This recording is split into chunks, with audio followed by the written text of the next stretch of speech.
Good morning. कैसे हैं आप लोग? उम्मीद है मस्त होंगे। चलो आज शुरू करें अपने क्लास। पहला ही क्वेश्चन, हाल ही में भारतीय संविधान की किस भाषा में प्रतियां जारी की गई हैं? प्रतियां मतलब पहले हमारा हिंदी टू इंग्लिश था, अब दो और जुड़ गया है, मतलब प्रतियां जोड़ दी गई हैं। तो संस्कृत और मैथिली, ऑप्शन नंबर सी इसका सही आंसर है। अच्छा, इसके बारे में जान लें। देश के संविधान के 75 साल पूरे हो गए भाई, और 75 साल के उपलक्ष्य में जो पुराना हमारा जो सेंट्रल हॉल था, उसमें द्रौपदी मुर्मू जी ने 75 रुपए का सिक्का और एक डाक टिकट को जारी कर दिया है। ठीक है, और अब दो किताबें भी जारी की हैं साथ में। उनके नाम है एक झलक, और दूसरी किताब का नाम है भारतीय संविधान का निर्माण और इसकी गौरवशाली यात्रा का विमोचन किया है। ये द्रौपदी मुर्मू जी थी, और उनके साथ में और भी लोग थे, जैसे ओम बिरला जी, उपराष्ट्रपति, प्रधानमंत्री जी, राष्ट्रपति जी। ऐसा पल था 24 नवंबर वाले दिन। तो 24 नवंबर को हर साल हम संविधान दिवस मनाते हैं, और अब की बार 75वीं वर्षगांठ मनाई है हमने। अगला क्वेश्चन आता है आईपीएस रश्मि शुक्ला के बारे में है। अभी हाल ही में ये क्या से क्या हो गई। पहले ये सशस्त्र सीमा बल में थी, और अब ये डीजीपी बन गई हैं। डीजीपी फ्रॉम महाराष्ट्र, महाराष्ट्र से हैं। महाराष्ट्र की पहली महिला हैं जो डीजीपी बनने वाली, और जो कि पुलिस अधिकारी इतनी बड़ी बनी है। तो ये महाराष्ट्र के लिए पहला बात है। ठीक है, तो विधानसभा चुनाव में ये डीजी थी, और उधर चली गई थी एसएसबी के लिए। महाराष्ट्र के बारे में जान लो तो महाराष्ट्र, तो पहले आपको ये जो हाईलाइट है वही है। यहाँ पर ऊपर जैसे जाओगे आप उत्तर में, तो यहाँ पर गुजरात और इधर मध्य प्रदेश मिलेगा। पूरब में इधर छत्तीसगढ़ बॉर्डर है, और इधर कर्नाटक और इधर तेलंगाना, और नीचे छोटा सा गोवा दिखने को मिल जाएगा। विशेष ये है कि राज्यपाल सीबी राधाकृष्णन है यहाँ पर। लोकसभा की 48 सीट हैं, और 1 मई 1960 को गुजरात से ये अलग हो गया था। चलो, ये तो हुआ उसका मैटर। महाराष्ट्र के बारे में इम्पोर्टेंट ये है, एकनाथ शिंदे जी ने जो योजना चलाई उसके बारे में जाना। महाराष्ट्र सरकार के द्वारा जनजातीय विश्वविद्यालय नासिक में, यह जनजातीय विश्वविद्यालय नासिक में स्थापित किए जाएंगे। यूनिफाइड पेंशन स्कीम यानी यूपीएस लागू करने वाला पहला राज्य भी कौन बन गया? महाराष्ट्र। ऐसे ही मध्य प्रदेश का लाडली बहन योजना शुरू करने वाला, और महाराष्ट्र बन गया है यहाँ पर लाडला भाई योजना। शुरुआत महाराष्ट्र में की गई है। महाराष्ट्र सरकार ने रत्नागिरी रॉक कला को भी संरक्षित स्मारक के रूप में घोषित कर दिया है, यानी अधिसूचित किया है। महाराष्ट्र को 2024 का सर्वश्रेष्ठ कृषि राज्य पुरस्कार भी मिल चुका है। सुजाता सोन महाराष्ट्र की पहली महिला है जो मुख्य सचिव अभी महाराष्ट्र में बनी है। ये एकनाथ शिंदे के कार्यकाल की बात थी। मैं बार बार ऐसे कैसे बोल रहा हूँ कि एकनाथ शिंदे, तो अभी बताऊंगा बाद में, इनके लिए भी है कुछ। चलो, भारतीय तटरक्षक बल आईसीजी के द्वारा राष्ट्रीय समुद्री खोज और बचाव अभ्यास सेरेक्स 2024 का आयोजन कहाँ किया गया है, किया जाएगा या किया जा चुका है? वो है कोच्चि, कोच्चि यानी केरल। अगर हम इसकी बात करें तो ये इस अभ्यास से एक टेबल टॉप सत्र और एक समुद्री अभ्यास शामिल है। क्षेत्रीय सहयोग और ड्रोन तकनीक के माध्यम से खोज और बचाव क्षमताओं को बढ़ाने पर ध्यान केंद्रित किया जाएगा। सेरेक्स एक कोस्ट गार्ड है, ऐसे मान लो जैसे आर्मी के लिए अर्धसैनिक बल, और सेरेक्स इंडियन नेवी के लिए एक साइड। वो जब विश्व लेवल पर जब युद्ध होगा तो इसे पीछे कर दिया जाएगा, इंडियन नेवी सबसे पहले वहां पर होगी। ठीक है, कुछ प्रमुख युद्ध अभ्यास हैं, जैसे मैं कहूँ 31वां सिम्बेक्स के साथ हुआ है तो भारत और सिंगापुर। नसीम अल बहर हुआ है भारत और ओमान, ये 24 के ये सारे। मालाबार होता है 4 देशों के साथ, वो 4 देश हैं भारत, ऑस्ट्रेलिया, जापान और अमेरिका। 8वां काजिंद हुआ है भारत और कजाकिस्तान। 5वां नजा हुआ है भारत और ओमान। 20वां युद्ध अभ्यास हुआ है भारत और अमेरिका के बीच। 12वां बड़ा अभ्यास हुआ है भारत और फ्रांस। 10वां मित्र शक्ति 2024 हुआ भारत और श्रीलंका। कुलची फ्रीडम शील्ड एक्सरसाइज 2024 हुआ दक्षिण कोरिया और अमेरिका। उदार शक्ति 2024 हुआ है भारत और मलेशिया के साथ। अगला क्वेश्चन है हमारा, राष्ट्रीय गोपाल रत्न पुरस्कार 2024 के मंत्रालय विभाग या फिर विभाग के द्वारा प्रदान किया गया है।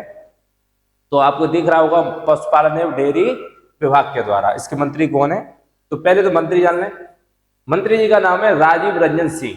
ठीक है, अगर बात करें तो पशुधन और डेयरी क्षेत्र में सबसे बड़ा रत्न पुरस्कार है, राष्ट्रीय पुरस्कार है। अब प्रथम पर कौन रहा, तो best dairy farmer rearing indigenous breeds, प्रथम रहा रेणु झज्जर हरियाणा।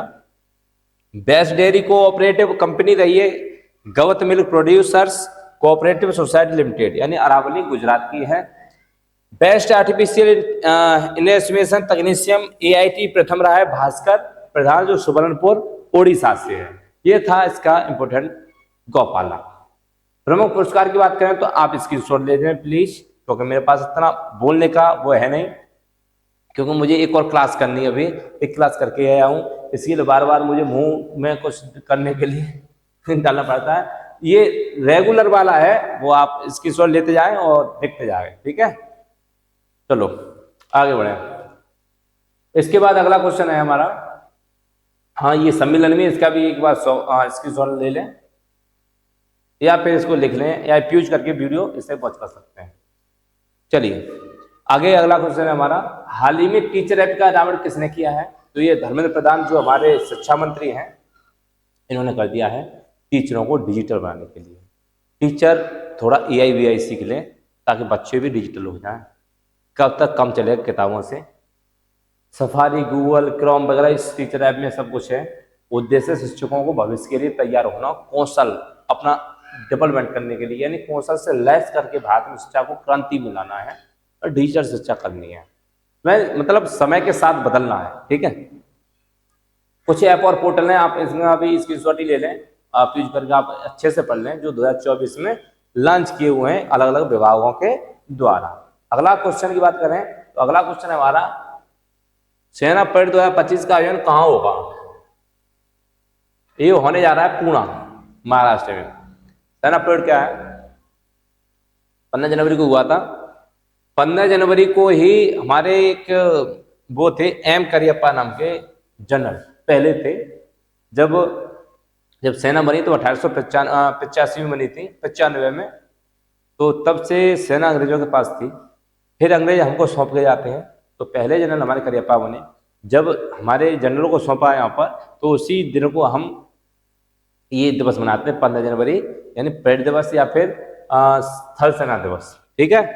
तो 15 जनवरी को भारतीय सेना दिवस के रूप में मनाया जाता है या फिर परेड दिवस के रूप में मनाया जाता है। और ये परेड कब कब हुई है, और हर साल होती है थल सेना की। इसमें क्या हुआ है, 2023 में हुई थी ये बेंगलुरु कर्नाटक में, और 24 में हुई थी ये लखनऊ उत्तर प्रदेश में, और 25 में होने जा रही है अब वहां पर 15 जनवरी को पुणे महाराष्ट्र में। स्थापना भारतीय सेना की 1895 में हुई। स्वतंत्रता के बाद गठन 26 जनवरी 1950 को हो गया। भारतीय सेना दिवस 15 जनवरी को मनाया जाता है, क्योंकि जैसे कि मैं बता चुका, जनरल KM करियप्पा पहले सेनाध्यक्ष थे। वर्तमान सेनाध्यक्ष उपेंद्र द्विवेदी हैं, और CDS है अनिल चौहान। पहले CDS थे बिपिन रावत। कुछ कमान है सेना की, इंडियन आर्मी की, तो इधर कमान है लाल वाली और मुख्यालय है इधर। तो पश्चिमी कमान की बात करूं तो चंडी मंदिर हरियाणा में है। पूर्वी कमान की बात करूं तो कोलकाता, ऐसे ही दक्षिण कमान की बात करूं तो पुणे महाराष्ट्र। उत्तरी कमान की बात करूं तो उधमपुर। मध्य कमान की बात करूं तो लखनऊ। दक्षिण पश्चिमी कमान की बात करूं तो जयपुर, वो राजस्थान में है। सेना प्रेसिडेंट कमान की बात करूं तो शिमला हिमाचल प्रदेश में है। अगला क्वेश्चन है, सांध्या विजय महोत्सव का आयोजन किस राज्य में किया जा रहा है, ये किया जा रहा है तमिलनाडु में। सांध्या विजय महोत्सव चोल साम्राज्य था एक, चोल साम्राज्य राजा राज चोल प्रथम की जयंती के उपलक्ष्य में मनाया जाता है। यहाँ पर ये मनाया कहा जाता है तो ये बृहदेश्वर मंदिर में, जो कि चोल राजाओं में से एक राजा थे विजयालय चोल, इन्होंने ये बृहदेश्वर मंदिर बनाया था। इनकी राजधानी थी तंजौर। आज भी इस शहर का नाम तंजौर हो गया, लेकिन पहले तमिलनाडु को तंजौर ही बोला करते थे, मतलब एरिया बड़ा था तब, ठीक है। तो ये कौन से महीने मनाया जाता है, तो 15 अक्टूबर से 15 नवंबर के बीच में अप्पासी महीना बोलते हैं ये, जैसे हम फागुन चैत वैसा बोलते हैं, इनके भी तमिल भाषा में है। तो अप्पासी महीने में इनको मनाते हैं ये वाला उत्सव। अगले उत्सव की बात करें तो तमिलनाडु में कुछ और प्रसिद्ध महोत्सव हैं, जैसे महामहम महोत्सव, थिरुवायूर फेस्टिवल, कार्तिकाई दीपम त्योहार, जल्लीकट्टू फेस्टिवल, चित्री राय महोत्सव, पोंगल त्योहार। पोंगल आपको नीचे दिख रहा होगा, जल्लीकट्टू आपको ऊपर दिख रहा है। इसके बारे में डिटेल से हम जानकारी इस चैप्टर में कराए हुए हैं। UNFCCC डिजिटल क्लाइमेट एडवाइजरी का ग्लोबल ब्रांड एम्बेसडर किसे नियुक्त किया गया है? तो ये पंजाब के रैपर हैं शुभ, इन्हों को किया गया है। इनके बारे में जानकारी ले लें। पहले तो बात कर रहे हैं UNFCCC की, उसकी फुल फॉर्म है United Nations framework convention on climate change, यानी ये पर्यावरण को बढ़ाने के लिए अंतर्राष्ट्रीय पर्यावरणीय एक संधि है। इस संधि को 9 मई 1992 को बनाया गया था। भारत कब जुड़ा? तो 1993 में भारत इसमें जुड़ गया था। वर्तमान में इसमें 198 देश हैं। ये होने कब जा रहा है? तो 314 जून 1992 को ब्राजील के रियो डे जेनेरियो में पृथ्वी शिखर सम्मेलन पहली बार हुआ था, जिसमें हस्ताक्षर भारत में किए थे। ब्रांड एम्बेसडर की और बात करने की बात हुई है ब्रांड एम्बेसडर की, तो ये आपके सामने स्क्रीनशॉट है, स्क्रीनशॉट ले लीजिए। फिर मैं बढ़ता हूँ आगे, या प्यूज कर लीजिए वीडियो को, अगर सारा पढ़ने के बाद फिर आगे बढ़े, ठीक है। ब्रांड एम्बेसडर अभी बचे हुए हैं, इनको भी एक बार नजर डाल दीजिए। आगे बढ़े, आगे की बात करें तो दिनेश भाटिया किस देश में भारत के राजदूत बने? तो बने हैं ब्राजील के दिनेश भाटिया। पहले ये दिनेश भाटिया अर्जेंटीना के थे, अब कहाँ के बन गए हैं?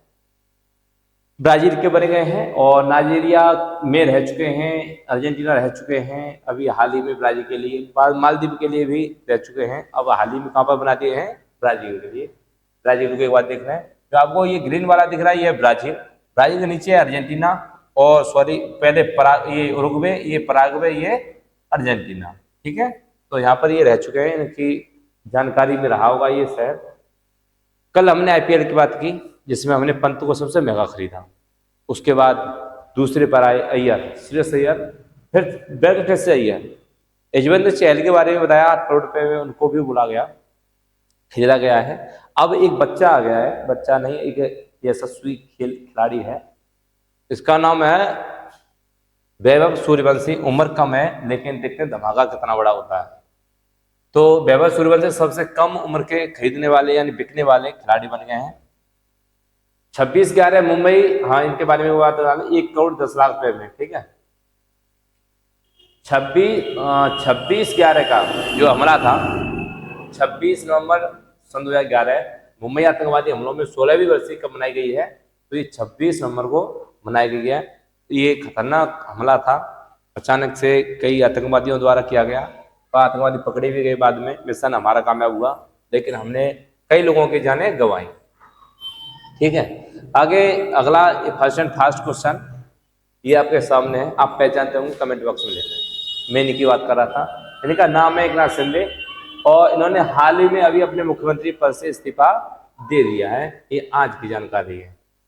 अगर बात करें हम पिटारे की, तो विश्व की प्रमुख नहरें बेसिकली वैसे तो हमारे जैसे बनती हैं, वो किसी सिंचाई के उद्देश्य से या पानी के उद्देश्य से आदान प्रदान करने के लिए बनाई जाती हैं।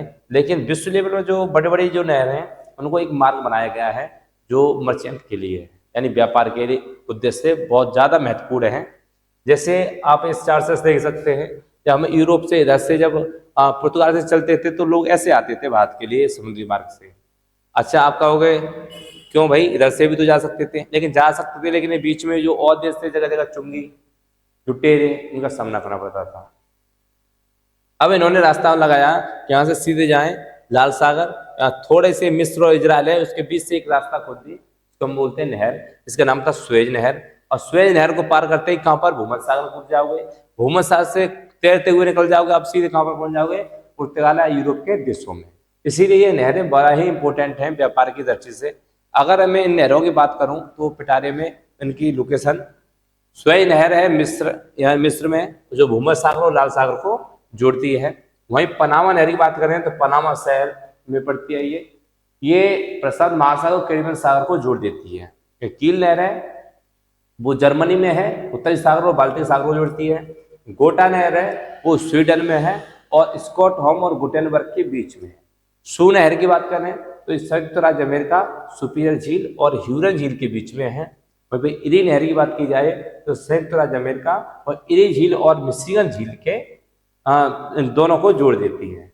बेलेट नहर की बात की जाए तो संयुक्त राज्य अमेरिका को जोड़ती है, और संयुक्त राज्य अमेरिका में ही है, लेकिन इरी झील और ओंटारियो झील को दोनों को जोड़ देती है। नहरें हमेशा दो मार्गों को या दो जगह को जोड़ने का काम भी करती हैं। ये था हमारी आज का प्रमुख करंट अफेयर्स। अगली क्लास होने वाली है हमारी इंडियन पॉलिटी, आप देख सकते हैं हमारी प्ले लिस्ट पर जा करके। और भी बहुत सारी क्लास चल रही है हमारी, तो उन सब क्लास को देखने के लिए आप हमारी एक फितरत है पढ़ाने की, सबसे पहले थ्योरी, उसके बाद क्वेश्चन, आप जाके जरूर विजिट करें। आपको अच्छा लगता है तो लाइक शेयर सब्सक्राइब सब करें, उन्हें बाद बाकी तो आपकी मर्जी है, आपके ऊपर कोई दबाव या प्रेशर नहीं है। थैंक्स फॉर वॉचिंग, धन्यवाद।